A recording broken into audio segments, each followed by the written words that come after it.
Você já ouviu falar da profissão técnico em segurança do trabalho?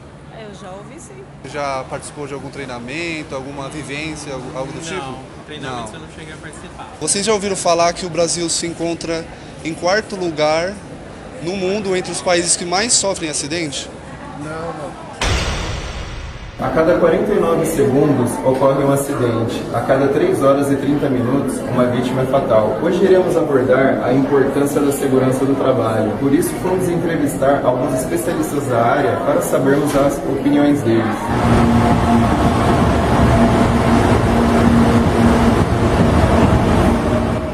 Meu nome é André Luiz, sou profissional da área da segurança do trabalho. Eu sou bombeiro civil, mestre de obra, técnico em segurança do trabalho, tecnólogo em mecatrônica, tenho uma licenciatura em pedagogia e recentemente fiz uma pós-graduação em recursos humanos.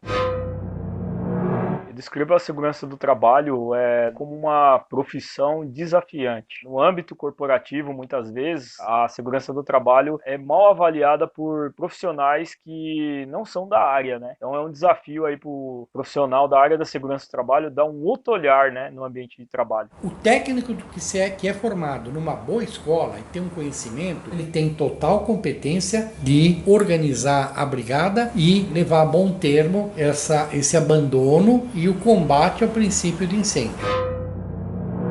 Importantíssima a ética na profissão de segurança do trabalho, como qualquer demais profissão. Nós temos lá a portaria 3275 de 89, que é a diretriz básica da área da segurança do trabalho. O profissional, ele tem que ter ali o princípio prevencionista, tem que ter o princípio de conscientização, a responsabilidade ali sobre a questão dos documentos necessários ali dentro do âmbito corporativo, ou seja, saber o que pode fazer e o que não pode fazer.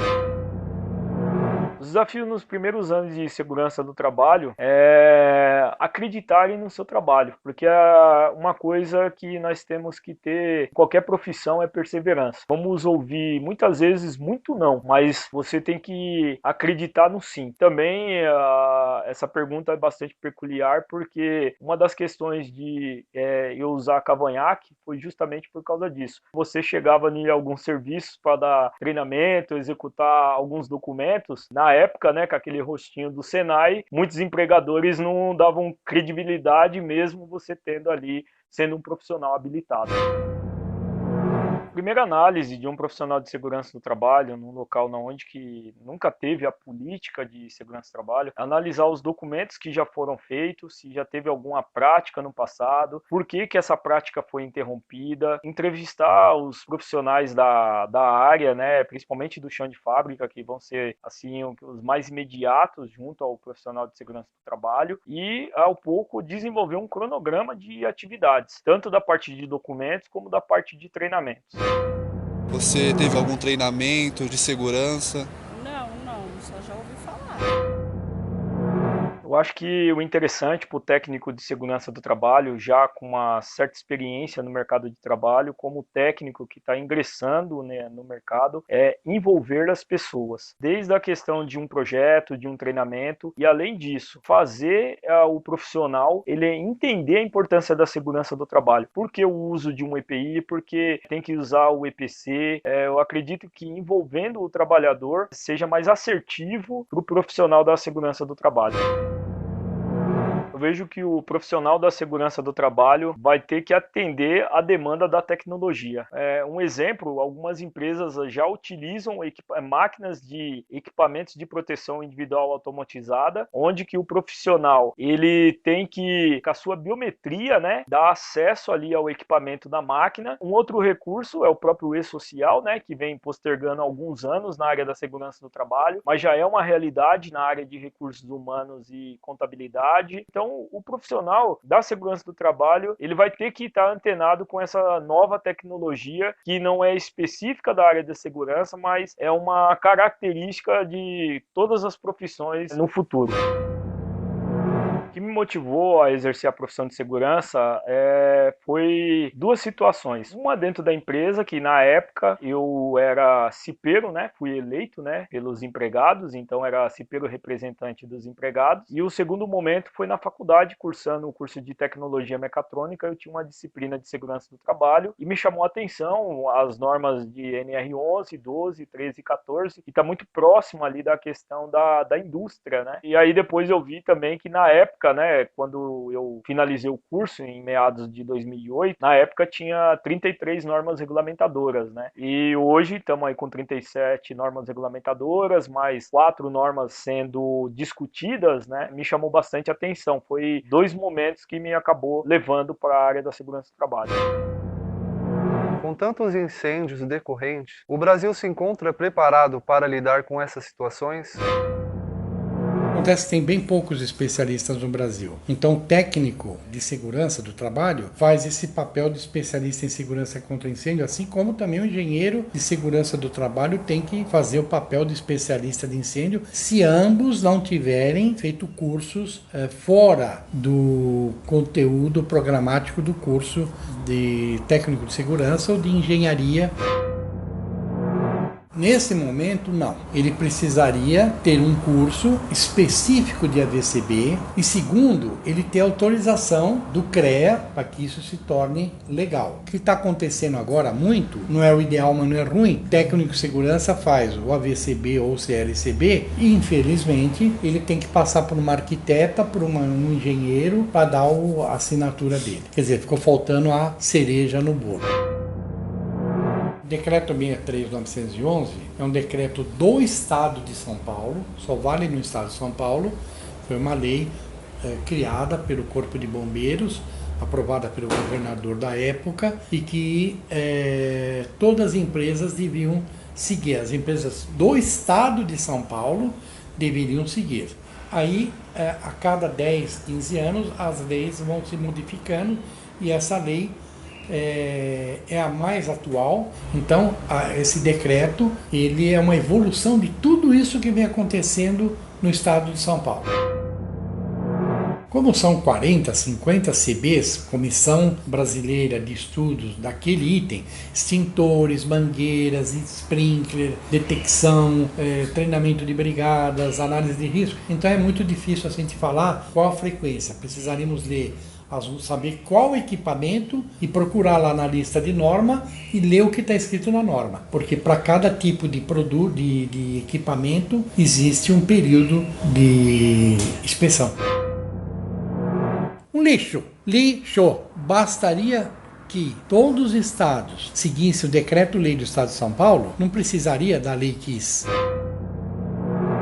Dentro das circunstâncias de um estado tem algumas leis, até se saíram bem. Mas se a gente for ver ao pé da letra, ali aconteceu fatos que não condiz com aquilo que deveria ter acontecido. Desculpem os administradores hospitalares, mas plano de abandono em UTI não se faz. A UTI é sempre um prédio reforçado em termos de segurança estrutural, em segurança contra incêndio, ao lado, uma certa distância, do prédio principal. Os desafios do bombeiro são poder ganhar, seria ótimo que pudesse ganhar mais, o salário é uma coisa, e ele tem uma profissão de bombeiro e não de polícia. Ele é bombeiro, então ele tem que se formar dentro da profissão como bombeiro. Então bombeiro tem que ser bombeiro, só, única e exclusivamente. As instruções técnicas vieram percorrendo todos esses anos, desde os incêndios em 72 e 74, do edifício Joelma, do edifício Andraus, e elas foram se aperfeiçoando e agregando normas europeias, né? European Norms, que é da Europa toda, a NFPA, que são normas americanas, e do Ministério do Trabalho. Pegaram tudo isso e fizeram esse decreto sendo um dos mais próximos da perfeição possível. Ele não é perfeito? Ainda não é. Falta muito pouco, tá? Falta muito pouco. Eu creio que no próximo decreto os bombeiros devem acertar essa diferença.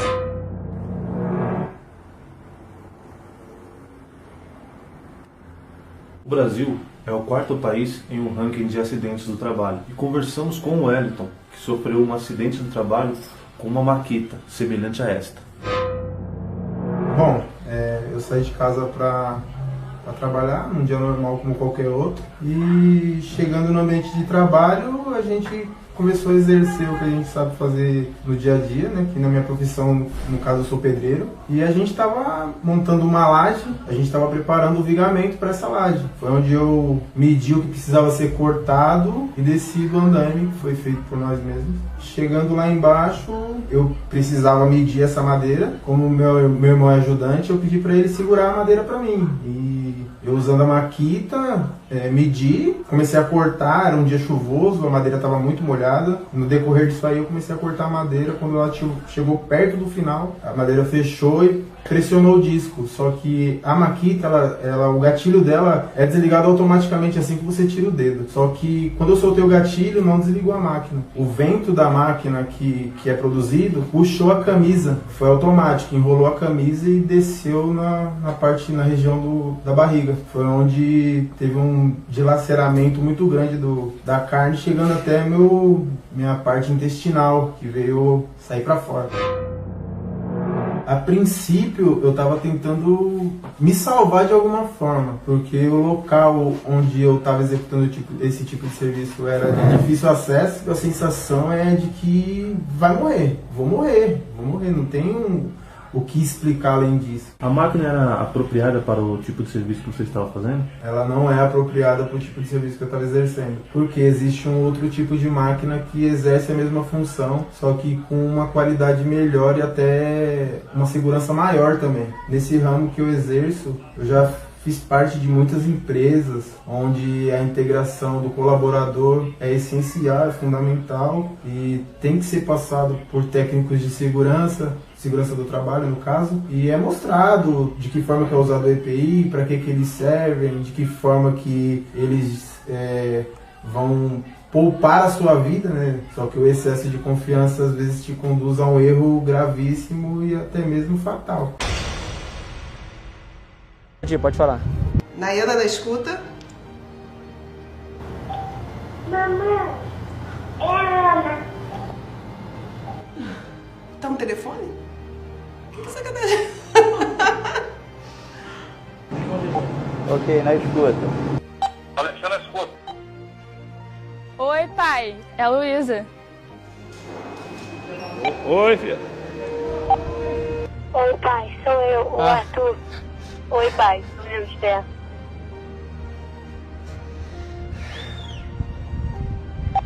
Oi, meus amores. Que surpresa. Oi, pai. Sou eu, Daniel. Oi, pai. Sou eu, a Lara. Ah, tá de brincadeira. Oi, pai. Aqui é a Yasmin. Yasmin? Sou eu, a Yasmin. Tô escutando. Onde você tá falando? Como é que você tá? Você tá trabalhando em segurança?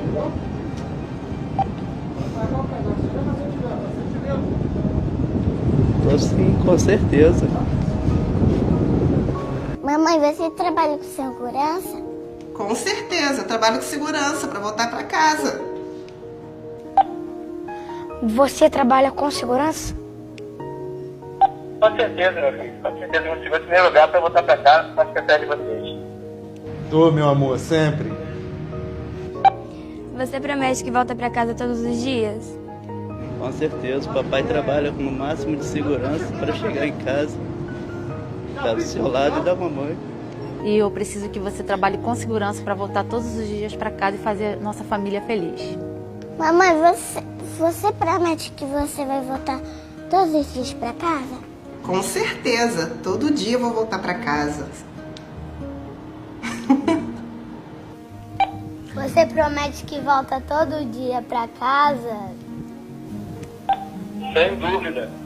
É por isso que a gente sempre pensa em segurança, para poder voltar para casa e ter o abraço dos nossos filhos e da nossa família.